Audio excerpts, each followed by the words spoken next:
وعلى آله وأصحابه الذين أوفوا عهده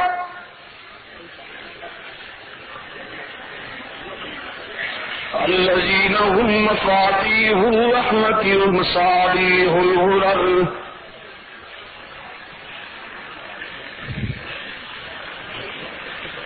أعوذ بالله من الشيطان الرجيم.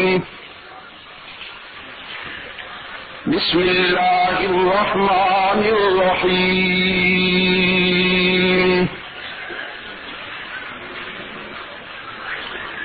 سبحان الذي أسرى بعبده ليلا من المسجد الحرام إلى المسجد الأقصى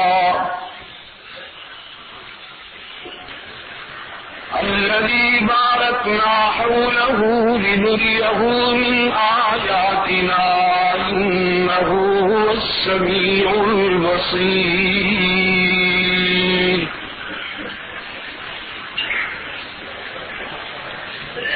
وقال الله تعالى في مقام آخر: والنجم إذا هوى ما ضل صاحبكم وما غوى وما ينطق عن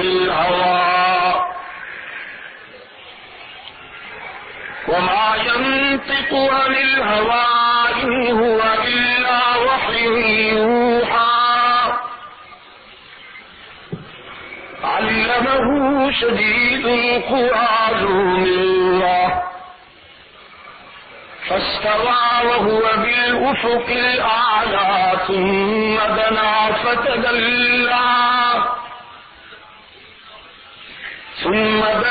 فتدلى فكان قاب قوسين أو أدنى فأوحى إلى عبده ما أوحى. صدق الله مولانا العظيم وصدق رسوله النبي الأمي الكريم ونحن على ذلك لمن الشاهدين والشاكرين والحمد لله رب العالمين.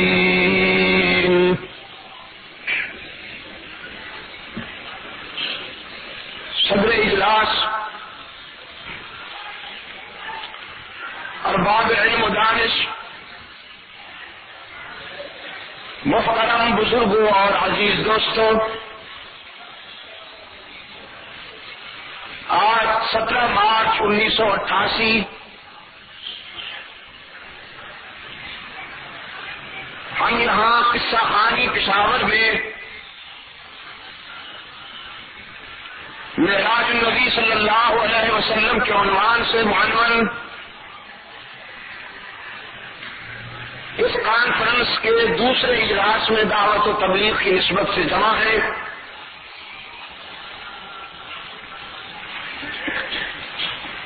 گزشتہ شب کی نشست میں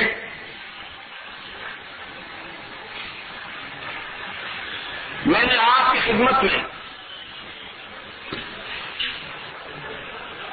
جو گزارشات پیش کی تھی،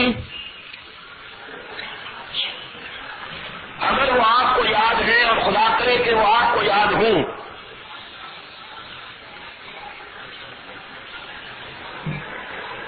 تو گزشتہ شب کی گفتگو کا خلاصہ یہ تھا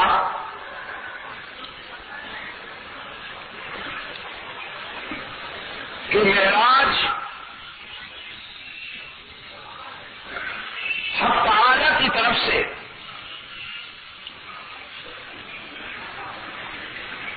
اپنے محبوب صلی اللہ علیہ وسلم کے لیے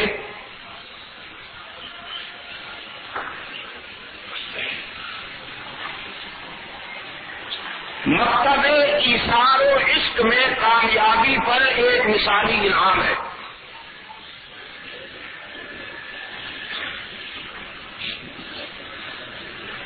یہ قانون فطرت بھی ہے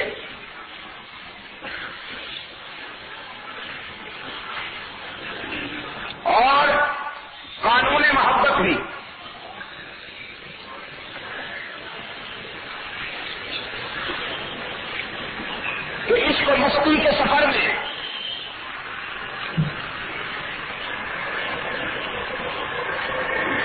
استقامت اور وفا کا مظاہرہ کرنے والوں کو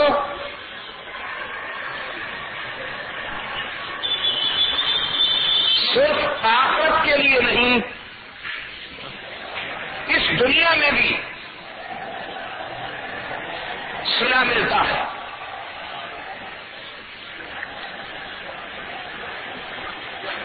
انبیاء علیہ الصلوۃ والسلام کی سیرت، اللہ کے پیغمبروں کا اسوہ اور ان کی مبارک زندگیاں ہمارے سامنے کھلی ہوئی کتاب ہے، اور ہم دیکھتے ہیں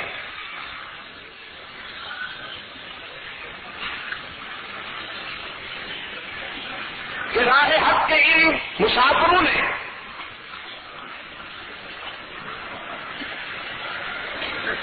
جس ایثار، صبر اور استقامت کے ساتھ مصائب کا سامنا کیا،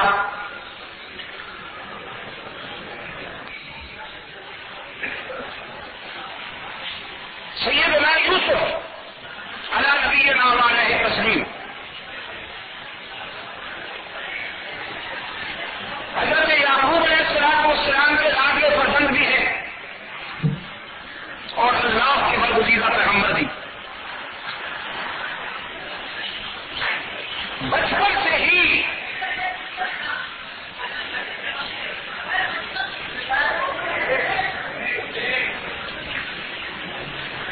ابتلاء و آزمائش کا ایسا سلسلہ شروع کیا،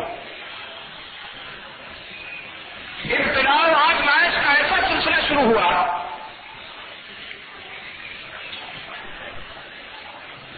کہ یہ انہی کا ذوق اور ضبط تھا کہ وہ برداشت کرتے گئے۔ میں یہ بات متعدد بات عرض کر چکا ہوں کہ پیغمبر انسانی معاشرے میں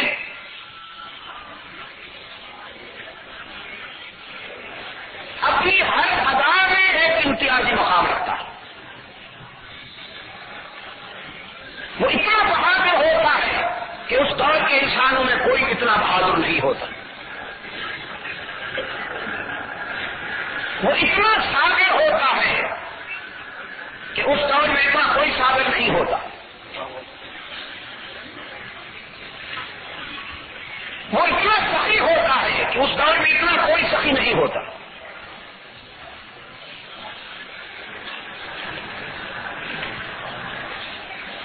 وہ اتنا مستقل ہوتا ہے کہ اس کے مقابلے میں کسی کو استقرار نہیں ملتا، وہ اتنا بڑا عالم ہوتا ہے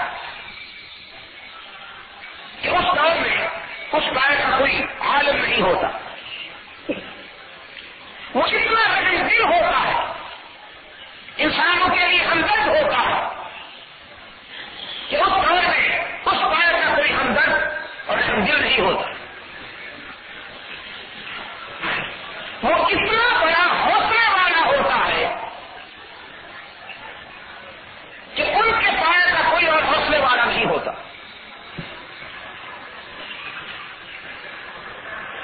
سیدنا یوسف علی نبینا و علیہ تسلیم،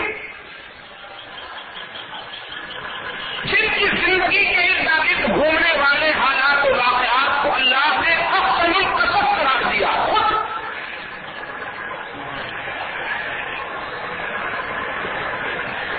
حضرت یوسف علیہ السلام کی زندگی کے ارد گرد گھومنے والی کہانی کو اللہ نے خود احسن القصص قرار دیا۔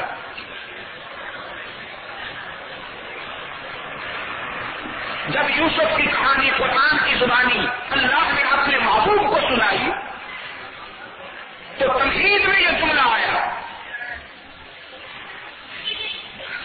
فرمایا نحن نقص علیک احسن القصص،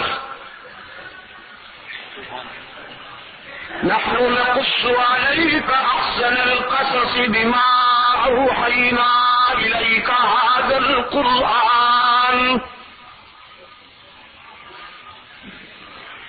ہم آپ کو قرآن کے حوالے سے، قرآن کے لہجے میں، قرآن کے اسلوب میں وہ حالات وہ بات بتاتے ہیں کہ جو تمام باتوں سے خوبصورت بات ہے احسن القصص.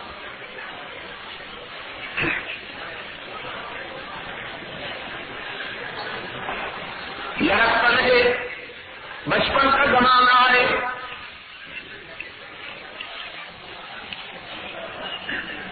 اور اللہ نے یوسف علیہ السلام کی محبت یوں تو ہر دل میں ڈال دی تھی، لیکن یعقوب علیہ السلام کے دل میں یوسف کی چاہت کا چراغ روشن کیا، امتیازی شان دی.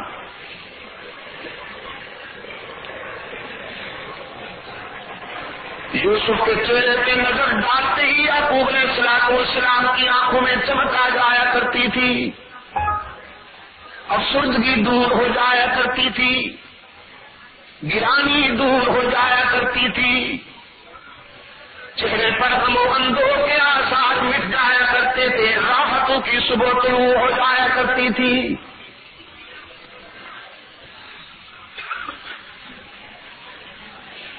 حاسدین نے، یہ حسد کی جو بیماری ہے نا، نظر نہیں آتی لیکن جلا کے رکھ دیتی ہے. اللہ محفوظ رکھے. اور صرف دشمن کو کیوں لاحق نہیں ہوتی، بھائیوں کو بھی لاحق ہوتی. حسد کی بیماری صرف دشمن کو ہی لاحق نہیں ہوتی، بھائیوں کو بھی ہو جاتی ہے. فإن كل ذي نعمة محسود. اللہ جب کسی کو نعمت عطا کرے گا، کوئی خوبی عطا کرے گا تو اس پر حسد ضرور ہوگا.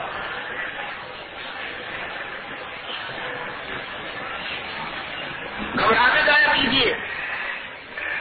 لاؤڈ اسپیکر کی آواز کیوں آج موسم نہیں. گھبرانے جایا کیجیے حاسدین کی بھرمار سے. اللہ سے صبر کی توفیق مانگتے ہوئے اس کا شکر ادا کیا کیجیے. اگر وہ خوبیاں نہ دیتا تو آپ کا حسد بھی نہ ہوتا. اللہ نے خوبیاں عطا فرمائی ہے تمہیں تو حسد ہو رہا ہے. دیوار پر کبھی کوئی حسد نہیں کرے گا. بے حص و حرکت کھڑی رہتی ہے کہ پریشان ہو جانی.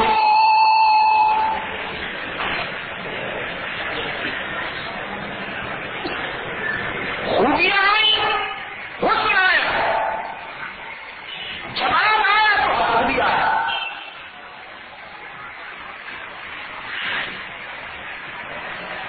قرآن پاک نے فرمایا لقد كان في يوسف وإخوته آيات للسائلين.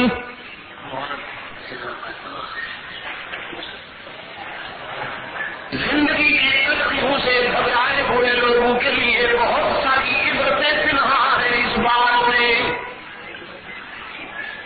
آئیے یوسف اور ان کے بھائیوں کے حالات واقعات کے آئینے میں اپنا چہرہ دیکھیے. آپ بہت گھبراتے ہیں حالات کی تلخیوں سے، لیکن سوچیے اللہ کے پسندیدہ بندوں کو کن حالات سے گزرنا پڑا. لقد كان في يوسف وإخوته آيات للسائلين.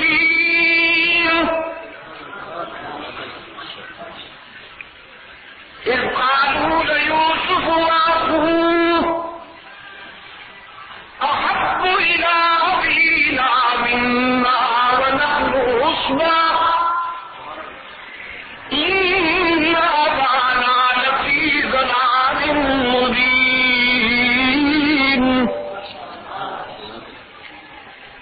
قصور دیکھیے.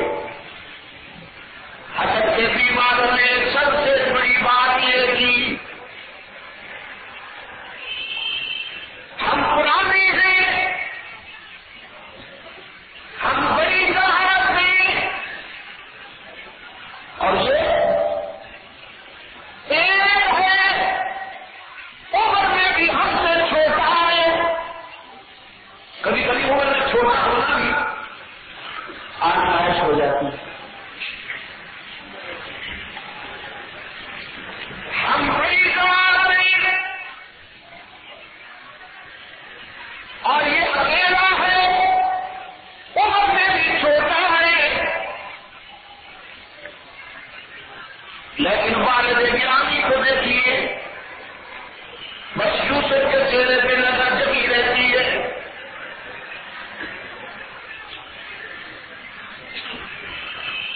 ان سے دامن مچانے کی بس ایک ہی صورت ہے کہ قتل کر دیا جائے گے، یا دنیا کے کسی ایسے کونے میں پھینک دیا جائے کہ یعقوب یوسف کی صورت ہی نہ دیکھ پائے۔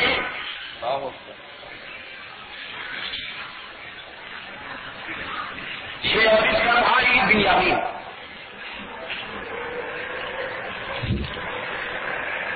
قال قائل منهم لا تقتلوا يوسف، یہ بھی قانون فطرت ہے۔ جب کسی مظلوم کے لیے دشمنی ہوتی ہے تو دوستی کی کوئی نہ کوئی کرن ضرور روشن ہوتی ہے۔ میں نے رات بھی کہا تھا فرعون نے جب حضرت موسیٰ علیہ السلام کے بارے میں یہ ارادہ کیا کہ اسے قتل کر دیا جائے تو آسیہ کام کرتی تھی، انہوں نے جواب پرپوزل دیا کہ تمہیں غصہ آ گیا ہے ان پر، وہ تو بچہ ہے ابھی تک اس کو پھول اور انگارے میں فرق نہیں معلوم۔ یہاں بھی اسی ہلکے سے ایک آواز آئی، قتل کا منصوبہ تو تم نے بنا لیا، لیکن وہ ہاتھ کہاں سے لاؤ گے جو اس چاند سے چہرے پر خنجر چلائے؟ نہیں کر پاؤ گے، یہ کام نہیں کر پاؤ گے۔ انسان کتنا ہی سخت دل کیوں نہ ہو جائے لیکن ایسے چہرے پہ خنجر کیسے چلا سکے گا؟ یہ بات تم سے بھی نہیں ہوگی۔ تجویز یہ ہے کنویں میں ڈال دو اسے یا کہیں دور چھوڑ آؤ، راستے میں مسافر اٹھا کے لے جائیں گے، تمہاری جان بھی چھوٹ جائے گی، قتل کی شہامت سے بھی بچ جاؤ گے۔ اور یہی فائنل ہو گیا، یہی فائنل ہو گیا۔ محبت کا نوازا ووٹ کر والد گرامی کے پاس آئے، حضرت یعقوب علیہ السلام کے پاس آئے، قالوا یا ابانا ما لك لا تأمنا على يوسف وإنا له لناصحون۔ آتے ہی حضرت یعقوب علیہ السلام کی خدمت میں کہنے لگے، حیرت ہے کہ آپ ہم پر اعتماد کیوں نہیں کرتے؟ حالانکہ ابھی عدم اعتماد کی کوئی بات ہوئی ہی نہیں تھی، کوئی نان کانفیڈنس کا ابھی تک نقشہ سامنے آیا ہی نہیں تھا، لیکن انسان کے اندر میں جب چوری چھپی ہوئی ہو، کوئی اور اس کو چور کہے نہ کہے، وہ خود اپنے آپ کو چور محسوس کرنے لگتا ہے۔ یہ انسانی نفسیات کی بات ہے۔ اگر ان کے اندر میں یہ چوری نہ ہوتی تو آپ سے کہتے کہ آپ آج یوسف کو ہمارے ساتھ دے دیے، ہم رہے باہر لے جانا چاہتے۔ اگر اس طرح بھی منفی ریئیکشن سامنے آتا تو پھر کہتے اور ہم پر احترام کیوں نہیں کرتے؟ لیکن انہوں نے آتے ہی بات ہی یہاں سے شروع کی،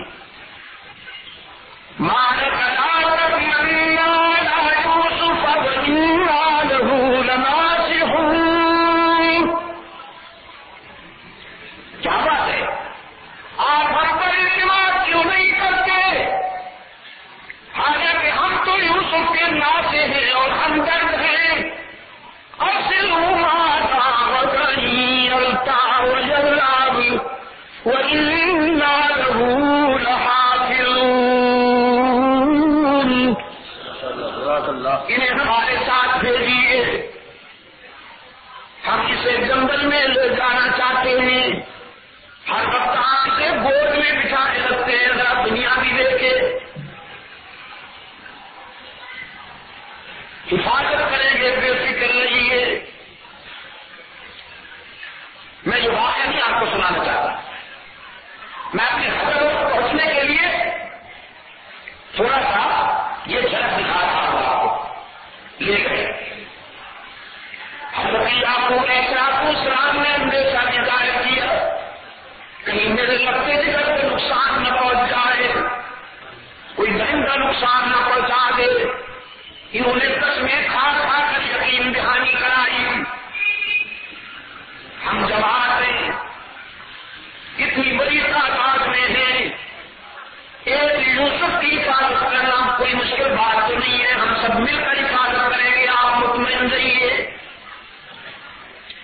قرآن پاک نے فرمایا فلما ذابوا به واجمعوا ان يجعلوه في غيابة الجب أوحينا إليه لتنبئنهم بأمرهم هذا وهم لا يشعرون. جب لے گئے یوسف کو ویرانے میں اور اپنے پروگرام کے مطابق یوسف کو کنویں میں ڈالنے کے لیے تیاریاں کرنے لگے. رب العالمین نے فرمایا ہم نے یوسف کے دل میں تسلی اتاری، ہم نے یوسف کے دل میں استقامت اور تقویت کے جوہر بھر دیے